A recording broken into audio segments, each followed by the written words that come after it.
샬롬, 평안하십니까?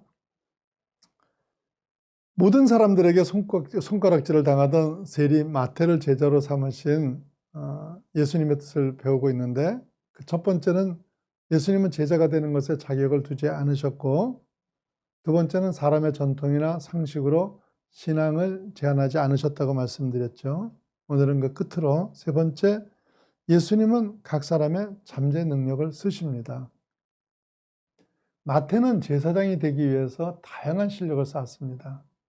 그런데 그 실력으로 세리가 된 것이죠. 그래서 돈도 모으고 부자가 됐을 겁니다. 행복했을까요? 아니죠.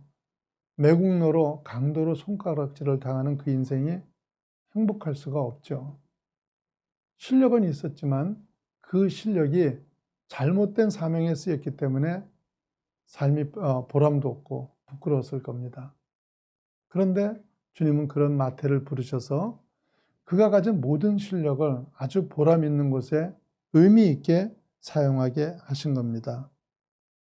제사장이 되기 위해서 공부를 했던 마태였기 때문에 히브리어 성경 실력이 뛰어납니다. 그래서 예수님은 마태에게 유대인들을 위해 구약 말씀을 많이 인용해서 히브리어 복음서를 쓰게 했던 것입니다. 그래서 마태복음에는 구약의 선지자가 이르되라는 말씀이 많이 들어 있습니다. 이런 마태는 예수님 부활 승천 이후에도 14년 동안 유대인에게 복음을 전하는 사도로 쓰임을 받은 후에 아프리카까지 가서 복음을 전하다가 이집트에서 순교한 것으로 전해지고 있습니다.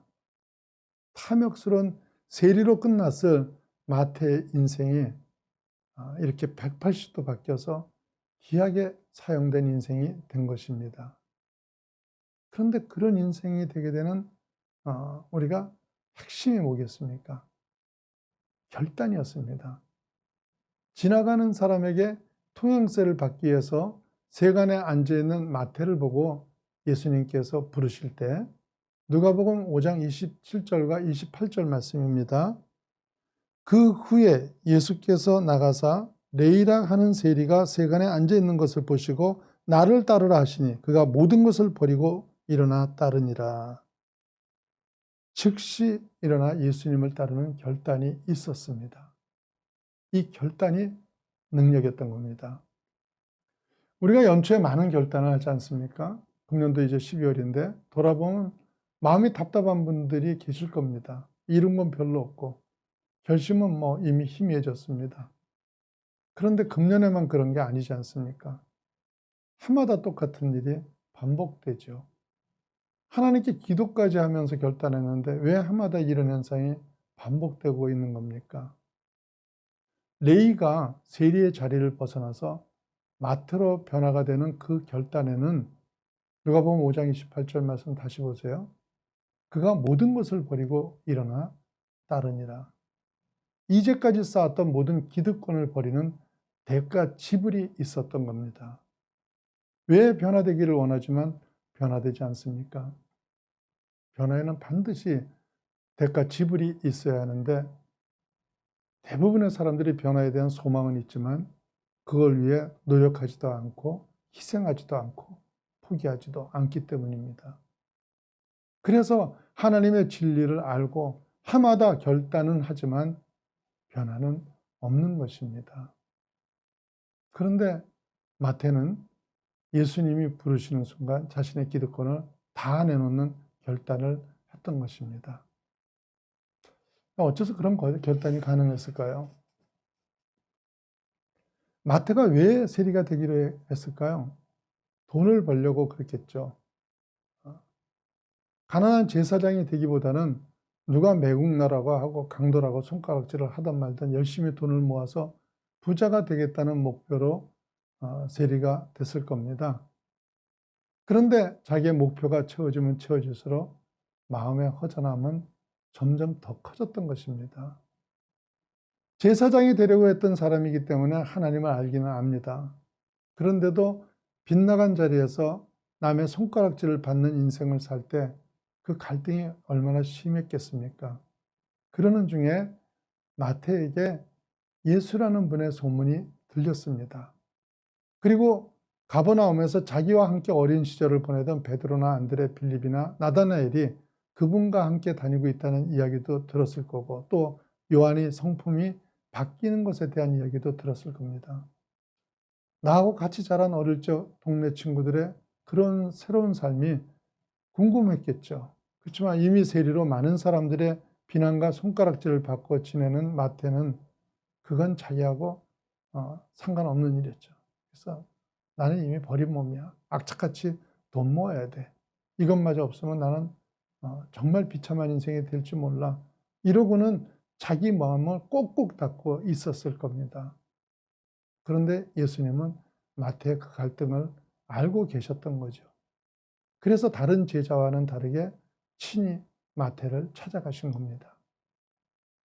갈등은 있지만 감히 예수님 앞으로 갈 수 없었던 마태는 세간으로 친히 찾아오신 예수께서 마태하고 부르자 그 자리에서 결단을 하고 주님을 따라 새 인생을 살게 된 것입니다.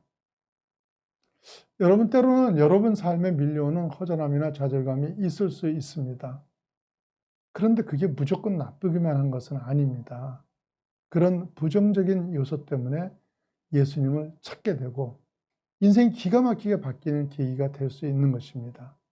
그래서 로마서 8장 28절 말씀이 그렇게 귀한 것입니다. 로마서 8장 28절입니다. 우리가 알거니와 하나님을 사랑하는 자, 곧 그의 뜻대로 부르심을 입은 자들에게는 모든 것이 합력하여 선을 이루느니라. 이렇게 주님의 부르심으로 그 생애가 변화된 마태는 그 은혜를 결코 잃어버리지 않습니다. 마태는 자기가 기록한 마태복음에서 제자들의 이름을 쭉 나열할 때 자기 이름을 유독 세리 마태라고 씁니다. 마태복음 10장 3절 말씀 보시면 빌립과 바돌로메, 도마, 세리 마태, 알페의 아들 야고보와 다데오 이렇게 썼죠. 이유가 뭡니까?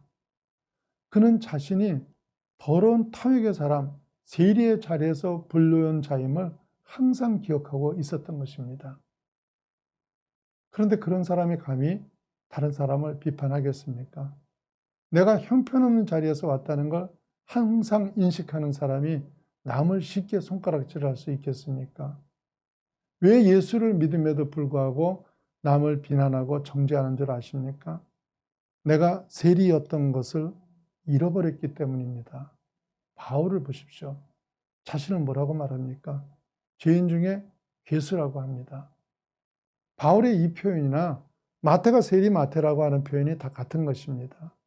나는 하나님이 내버려 두셨으면 흉악자요, 바리새인이요, 남의 돈이나 뜯어낸 강도 같은 인간이었는데 그런 나를 주님이 바꾸셨다는 겁니다. 저는 여러분과 제가 과거에 세리였고 죄인 중에 괴수였던 것을 잃어버리지 않는 겸손을 회복하시기를 바랍니다. 그런 은혜가 있을 때 신앙이 감사하고 기뻐할 수 있는 것입니다. 여러분 모두 세리 레이가 하나님의 선물이라는 뜻의 마태로 변화된 것처럼 변화된 삶을 살고 싶지 않습니까? 결단하십시오. 많은 신자들이 변하고 싶지만 결단하지 않습니다. 대가 지불을 하지 않습니다. 그래서 여전히 무능한 자리에 있는 것입니다. 기독교가 무능하고 말씀이 능력이 없는 것이 아닙니다. 내가 생각만 하고 있지 아무것도 하지 않기 때문에 아무 일도 일어나지 않는 것입니다. 더 이상 그런 자리에 머물지 마시고 결단하셔야 됩니다. 주님 때문에 하는 결단은 결코 손해보지 않습니다. 저 역시 신앙 여정 가운데 여러 번의 결단이 있어야 했습니다. 그때마다 희생이 있어야 하고 또 포기가 있어야 했지만 세월이 지난 뒤에 보면 단 한 번도 손해보게 하신 일이 없으셨습니다. 하나님이 책임지셨습니다. 하나님이 더 풍성하게 해주셨습니다. 두려워하지 말고 주님의 부르심 앞에 결단하는 자녀가 되어 세리 레이가 마태로 변하는 축복이 임하시기를 주님의 이름으로 축원합니다.